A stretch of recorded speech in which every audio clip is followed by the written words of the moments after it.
The Gym for Girls, un espacio para mujeres presenta Andares por la Historia con Noé Guerra.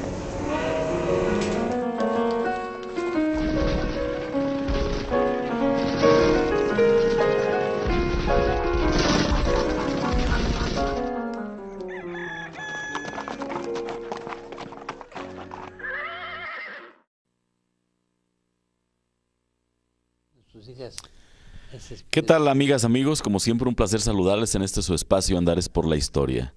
Hoy vamos a abordar, en la víspera del grito de independencia, que tradicionalmente se da en México desde pues hace ya bastantes años, algunas veces interrumpido, pero ya una vez establecido el Estado-Nación que compartimos, se hizo periódico y básicamente después de que Porfirio Díaz lo establece de manera legal.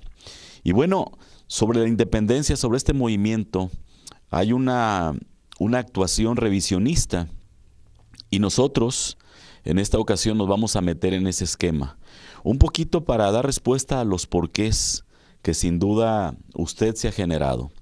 Por ejemplo, dice Luis González y González, la rebelión de independencia fue un asunto de curas y lo fundamenta perfectamente. También nos dice Josefina Zoraida Vázquez que la independencia fue una epopeya discutible y un desastre real. Es una aseveración que bueno, también tiene respuestas. En tanto que Jan Meyer dice, por ejemplo, que Hidalgo fue un cura incendiario, un cura confundido por su momento histórico, poseído y arrepentido de su gesta. También dice por qué. Y en el caso de Mauricio Tenorio, todos ellos son historiadores connotados. Es gente reconocida a nivel internacional por sus aportaciones a la historia no solamente de México, sino a la historia universal. Y bueno, él nos habla de un Iturbide, pero no de ese villano que nos enseñaron en las aulas de la escuela primaria y que nos han repetido consecuentemente a lo largo de nuestra historia. Él nos habla también de un Iturbide valiente, de un héroe y de un estadista. Y él nos lo presenta así. En tanto que Eric Van Joon nos habla de los indígenas y nos presenta un esquema de indígena que no conocíamos. ¿Sabía usted que los indígenas fueron más realistas que insurgentes en el movimiento de independencia? Bueno, pues de eso y otras cosas más vamos a hablar en esta emisión de Andares por la Historia. ¿Y quién mejor para hablar de ello que un conocedor de fondo y forma, que un crítico, no solamente del acontecer social, como lo es Rafael Tortajada Rodríguez, sino del propio hecho histórico? ¿Cómo está, ingeniero? Feliz de estar aquí junto de usted para ver qué podemos hacer para esclarecer algunos puntos de la historia. Y bueno, encontramos hace ya 200 años a un México, bueno, a una Nueva España, porque no existía México, a una Nueva España convulsionada como réplica de lo que estaba ocurriendo en España, en la España ibérica. ¿Qué estaba pasando, ingeniero, allá que nos pegó tanto acá? Bueno, desde que hubo la invasión napoleónica, debilitó a la familia real, cómodamente se fueron a Francia y dizque estuvieron presos en un castillo en Bayona, cómodamente con sirvientes, y según ellos estaban prisioneros. Esas noticias llegaron a la Nueva España y aquí hubo gente pensante que sin tratar de crear una independencia total, ellos querían que se gobernara a nombre del rey, ¿verdad? Pero ya independientemente de España.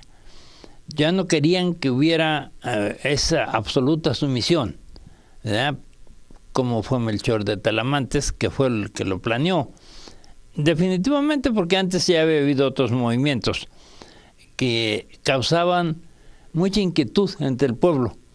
Y a pesar de esa sumisión que existía, de esa obediencia total, de todos modos de ahí salió la decisión tarde o temprano de luchar para terminar con esa sumisión.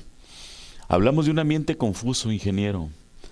De pronto, quienes se levantan acá en armas no saben contra quién pelear. Hidalgo mismo es víctima de esa confusión. En su proclama que dice: viva la religión, viva nuestra Madre Santísima de Guadalupe, viva Fernando VII, muera el mal gobierno y viva la América, pues hace la proclama a favor de Fernando VII. Sí, y posteriormente, mire, a él se le puede disculpar porque no tuvo tiempo de planear bien las cosas, pero el Tratado de Iguala no habla más que de lo mismo. ¿La religión? Sí, de la religión. Los tratados de Córdoba y finalmente la bandera. Y antes los sentimientos de la nación. Exactamente, pero ellos solamente hablaban de religión en primer lugar. Y de independencia muy poco. No sé, en realidad, el más serio de todos pues fue Morelos, ¿verdad? Los demás como que yo los veo medio sumisos. No sabían exactamente por dónde caminar. No tenían una idea exacta de qué iban a hacer si le dan, por ejemplo... ¿Recuerda usted aquella parte de cómo los dueños de las casas de la Ciudad de México, enfadados de tanta protesta de los esclavos, les dieron la libertad? Está bien, son libres. Y tuvieron que ir a rogar que los admitieran de nuevo porque no tenían que comer. Y no sabían qué hacer, además. Sí, además dijo: ay, Dios, pues a mí no me han enseñado más que ser esclavo.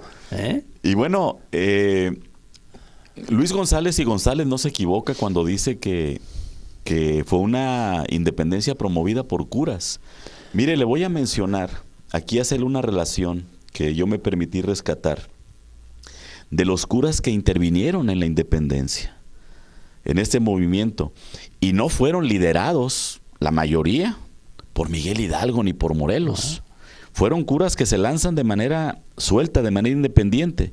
Mire, por ejemplo, Juan Bustamante, cura de Tianguistengo; José Pablo Calvillo, cura de Huajúcar; Hipólito, cura de Cualcomán; Marcos Castellanos, cura de La Palma; José María Cos, cura de San Martín Texmelucan; Sabino Crespo, cura de Río Hondo; Manuel Correa, cura de Nopala; el padre de Chinguirito, cura de no sabemos dónde; José María Fernández del Campo, cura de Huastuco; Mariano de Fuentes, cura de Maltrata; José García Carrasquedo, cura de Undameo y canónigo de Valladolid; Remigio González, cura de San Miguel el Grande; Joaquín Herrera, cura de Guayacocotla; Manuel de Herrero, cura de Huamostitlán; Santiago Herrera, cura de Uruapan; Antonio Lubarrieta, cura de Guanajuato; Antonio Macías,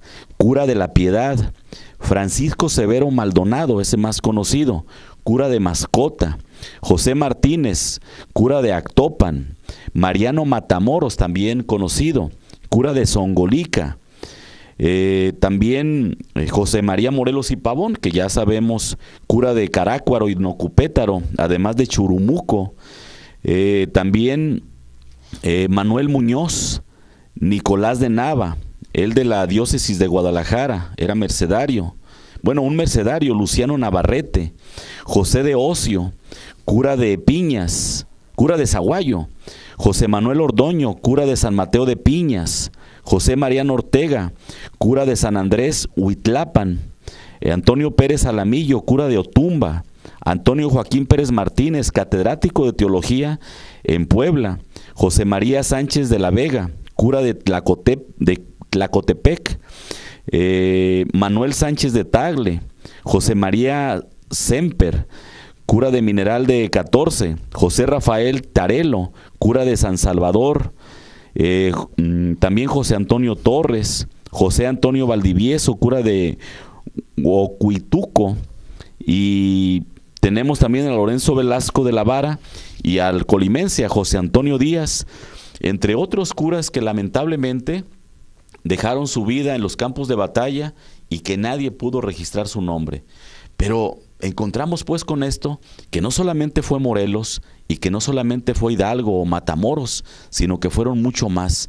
¿Por qué la Iglesia Católica, metida de manera tan vehemente y encarnizada a favor de la independencia de lo que después sería México, ingeniero? Bueno, ellos desde luego cuidaban sus intereses, porque ya cuando llegaron aquí con los famosos, la revalidación de los vales reales, empezaron a empobrecer a toda la Nueva España, empezaron a cobrar por adelantado.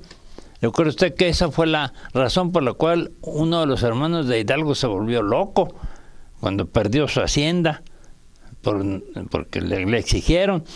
Y si alguien sabía cuál era la situación en el campo, eran ellos, al confesar a las personas. Yo no digo que en ello hayan hecho mal uso del secreto de confesión, pero lo sabían y por eso se lanzaron.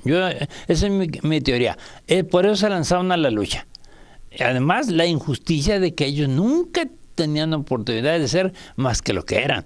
Humildes curas de pueblo, porque los nombramientos importantes eran para los españoles. Y ellos tenían que apechugar, ni modo, ya llegó don fulano de tal, ¿sí? Y yo aquí que me sobo el lomo, ¿verdad? Yo no puedo ser más que esto. Hablamos, ingeniero, o nos han enseñado la historia y nos han hecho ver, y nosotros lo asumimos así, que hubo dos bandos, el bando de los mexicanos o de los novohispanos, como es correcto, contra el bando de los españoles. ¿Qué tan cierto es esto cuando encontramos que en ambos bandos estaban peleando prácticamente las mismas razas, nada más diferenciadas pues por la cuestión de intereses e ideológica? Encontramos que en el bando insurgente había indígenas, había mestizos y había criollos en el bando insurgente, que es el que finalmente gana. Y en el bando realista, ¿qué había?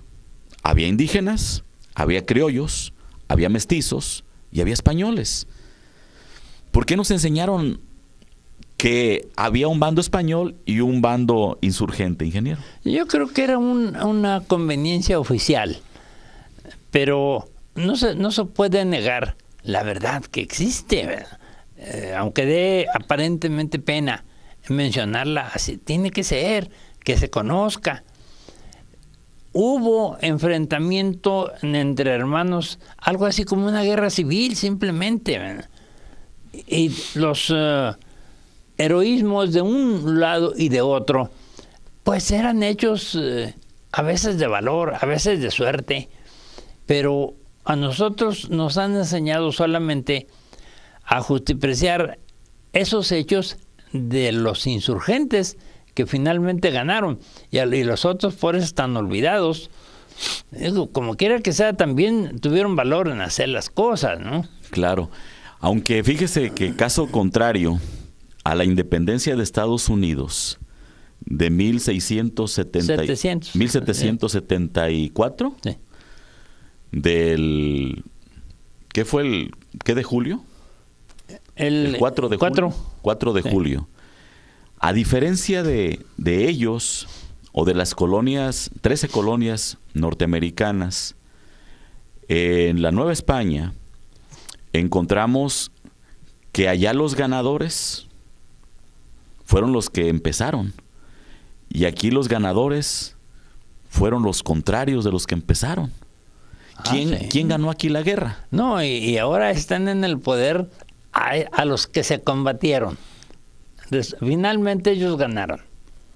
Con el tiempo se acomodaron ellos también con sus tácticas de gobierno, tácticas económicas, y ya son los dueños del poder. Vamos a ir a un corte, ingeniero, si me lo permite.